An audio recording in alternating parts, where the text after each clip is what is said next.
the unit that I serve with, they keep researching the unit that I was discharged from, the 259th Field Artillery in Fort Bliss, Texas.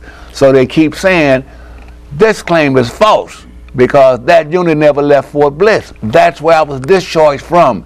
They have not yet, to this day, 22 years later, no one has come up with the records of the 25th Field Artillery Headquarters, 69th Chemical Warfare Company. I served 14 and a half months in Korea. I listed 5 stressors. One of the stressors I think I can share was 2 that's not too horrible, is I was dropped off.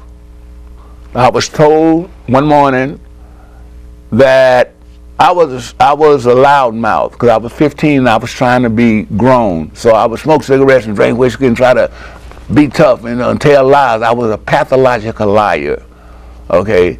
And because I wanted to think that I had this background, that I was a bank robber, all kind of stuff I tell people. I'd be drinking whiskey and I'd tell them anything, I guess. But anyway, these 3 guys had Confederate flags tattooed on their wrists. And it says, "The South shall rise again." And the sergeant came to my tent that morning and told me some tanks had to go across this bridge. So I had to get my machine, my smoke generator machine, and my Jeep, which was called the Georgia Peach, and drive out to where this event was going to take place. We left the camp. We drove about 20 miles. We turned off into this field, and they said, "Okay, you're going to be here, and the tanks will be coming there. So in about 10 minutes, turn your machine on, makes the white phosphorus notes to camouflage the tank." I said, "Okay." I'm standing out in the field. 10 minutes later, I turn the machine on. I don't see no tanks, and the machine is going, and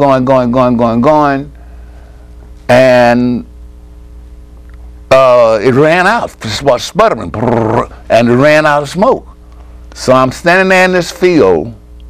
There was a big old tree behind me, a big old bush, not a tree, a big old bush, and nothing but clear land for as far as I could see. And I'm standing there, and I'm thinking that the Koreans is in this bush behind me. And I don't want to get shot in my face, because I saw country's head explode. Shoot me in the back, shoot me in the side and the stomach, but don't shoot me in my face. So I was going around the Jeep. I crawled up under the Jeep. I stayed under it about 4 hours. I went to the bathroom on myself and everything else. And after about 10 hours of being out in that field, I looked down in the grass and I saw the Jeep tracks where we had drove in at. And I turned the Jeep around and followed the track back to the road, made the right turn, and found my outfit where I had left from. And when I drove in there, Sergeant Willie, this black sergeant, he said, I was shaking. He said, "What's the matter?" And I told him what happened. I said, "What do you mean?" I told him, I said, "I've been out in that field. I've been out in that field." And he said, "Yeah." He said, "Who took you out there?" And I told him the sergeant and the 3 guys with the Confederate flag. He said, "Yeah, they set you out." And I said, "What you mean set me out?" He said, "They set you out to be killed." And I was shocked. I mean, my own company, men, Americans, set me out to be killed.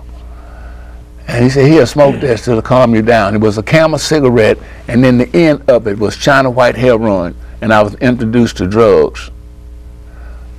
That was my first time ever taking a drug. And so, but what I'm saying is, that was one of the traumas that I listed in my stressors, because today, 57 years later, I still get lost. Back in that field, I'll be going somewhere and I forget where I'm going. And I pass by places.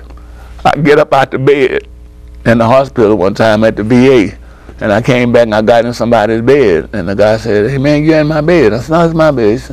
And I just went from the bed to the restroom, but I got lost, because I still get lost out in that field. So that was one of the stressors that I listed. That's terrible. So let's go ahead and roll a videotape of...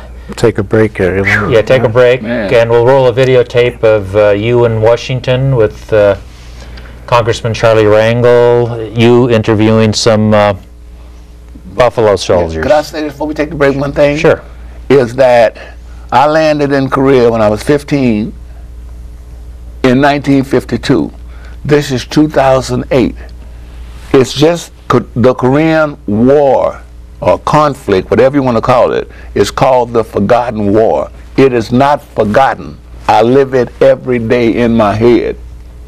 It ain't forgotten. But people want to sweep it up under the rug like it didn't happen. You go out to the VA, you can even see pictures of World War II and Vietnam and even Afghanistan. They got one little poster up there, the Korean War. All it says is Korea with the veterans walking in the snow. It's like it didn't exist. We lost over 35,000 men's their lives in Korea, man. You know what I'm saying? So it's rough, man. It's rough trying to get this up to the attention.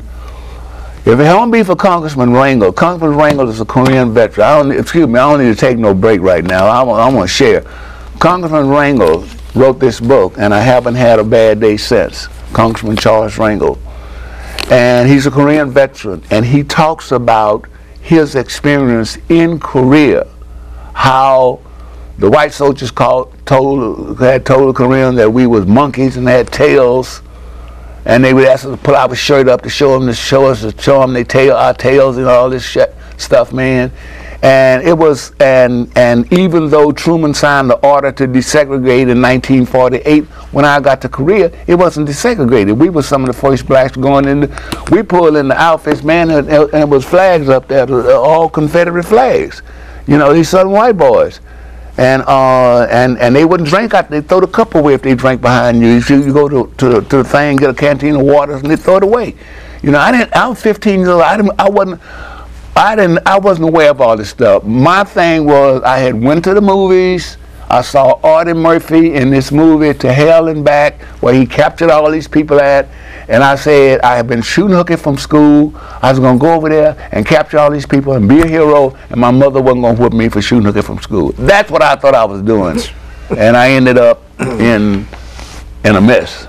In Korea. And been a mess ever since.